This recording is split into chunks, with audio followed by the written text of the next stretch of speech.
Hi everybody, it's David from Doctors of Running, and today I wanted to do a comparison video with the Altra FWD Experience and the HOKA Clifton 9. When we take a look at these two shoes on the surface, they are pretty similar. They both have a rocker design, both neutral trainers, and these are kind of the two shoes that are pretty close to comparison, and we've been getting a lot of questions about the differences and the ride experiences between the two. You may notice on this model here, this is the Gore-Tex upper for the HOKA Clifton 9. I don't have my normal fitting upper on me at the moment, but this video will be covering the fit of the regular Clifton 9 in my experience with that. So when we take a look at some similarities, differences, they both have compressed molded EVA midsoles.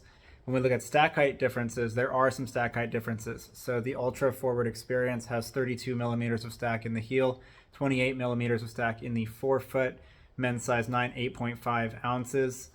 When we look at the women's model, there actually is a stack height difference. There's a 28 millimeters of stack in the heel and 24 millimeters of stack in the forefoot.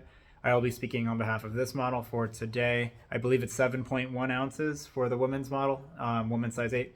When we look at the HOKA Clifton 9, 40 millimeters of stack in the heel, 35 millimeters of stack in the forefoot. So this is a 5 millimeter drop, so a little bit more foam underfoot. Also compressed molded EVA midsole, 9.0 ounces, men's size 9. And women's should be right around 7.7 ounces. So comparing the ride of these two shoes, despite the similarities with configuration, the experience is quite different. And so I'm going to start with the fit of the two models. So when we look at the FWD Experience, this has a very performance-esque feel to it throughout the upper. We have a light engineered mesh. The toe box is wide, but it's actually not as wide as other Ultras I've run in. So this actually feels like it's on the normal end of that wider spectrum. The volume's pretty low, so if you have a high voluminous foot or you don't like having that snug feel, this may be a shoe that you struggle with a little bit, but it locks down well. There is a low volume in the forefoot there. Really locks down, hugs in well. The upper has decent security to it. It doesn't have that much stretch, so it's kind of a laced, quick, snappy kind of feel to it, and so that's consistent with the rest of it. It's kind of a moderate stack height shoe. It's definitely a firmer ride, and it feels more on the performance-y end of a daily training shoe. Looking at the heel here, it's a normal width heel, but there's a lot of padding in that area, and so it's an interesting experience because there's so much padding medially and laterally that it ends up being fine. It's kind of a normal to slightly wide heel, but it just kind of feels a little bit off. So I do think that upper could probably be streamlined a little bit, but if you like a performance-esque feel and a tighter lockdown on the shoe and lower volume, that FWD Experience can give that to you. When we look at the Clifton 9, it's a little bit more of a traditional fitting upper, a little bit more volume. Forefoot is normal to slightly wide. I actually feel like the forefoots are pretty comparable in these shoes outside of the volume. So there's more volume, a little bit more space in the Clifton 9 going vertically. Definitely more width in the midfoot. The heel is probably comparable. There's a little bit of padding and cushion through the heel. There is a heel counter in this one.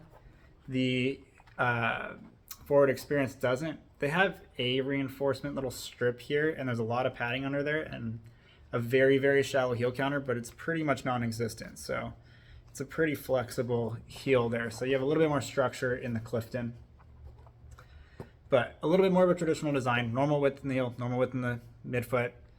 Probably a pretty comparable forefoot, but there's more volume there. So if you want to have more of that trainer-esque feel, the Clifton 9 can do that. The rides are actually surprisingly very different. So I kind of hinted at it earlier, but the FWD Experience has a very firm and snappy ride to it. There's a large heel bevel there that basically shifts you right onto that midfoot very quickly, and the foam, that compressed molded EVA, is quite firm. And so you really feel like you kind of get pitched forward very quick. And then the forefoot, it has a moderate amount of flexibility, but there's still some rigidity there. So it's a shoe where you kind of just feel like you're forward all of the time, which is consistent with the name of the shoe being the FWD Experience. Now, if I'm on fresh legs, that actually feels pretty good.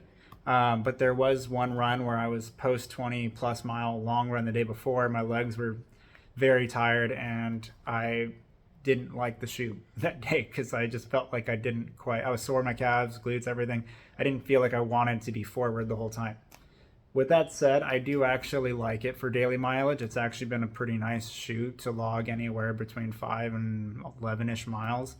For longer runs, I probably would choose something else. That firmness does kind of get to you after a while, but very firm, kind of snappy shoe. Outsole patterns are very similar if you take a look at these.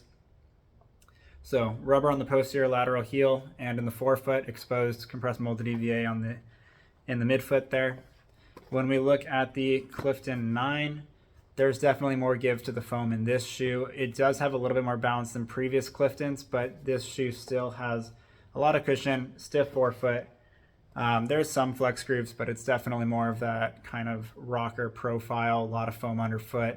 And I would say the rocker does feel a little bit more gradual with the Clifton 9 because there is a little bit more give in that heel. And so it just kind of rolls you forward with like a nice little pop at the forefoot, where the Forward Experience pitches you forward very quickly, and then you kind of have more of a snappier toe off. And so those are probably the two major differences between the rides here. Outsole traction is pretty good on both. Not a whole lot to write home about there. They're both rubber outsoles. They both grip pretty well. I can trust that in most situations that I'm running in, which is good. So those would be the main things that I take away from there. From uses, I would still say daily mileage. I like both of these shoes for logging daily miles. If I needed to pick up the pace a little bit, I'd probably be looking at the Forward Experience. If I'm looking more at a just recovery day, give me the cushion, give me something that I can just kind of slop around, and I'd probably be leaning more towards the Clifton 9. So that's our comparison video there for the Altra Forward Experience and the HOKA Clifton 9.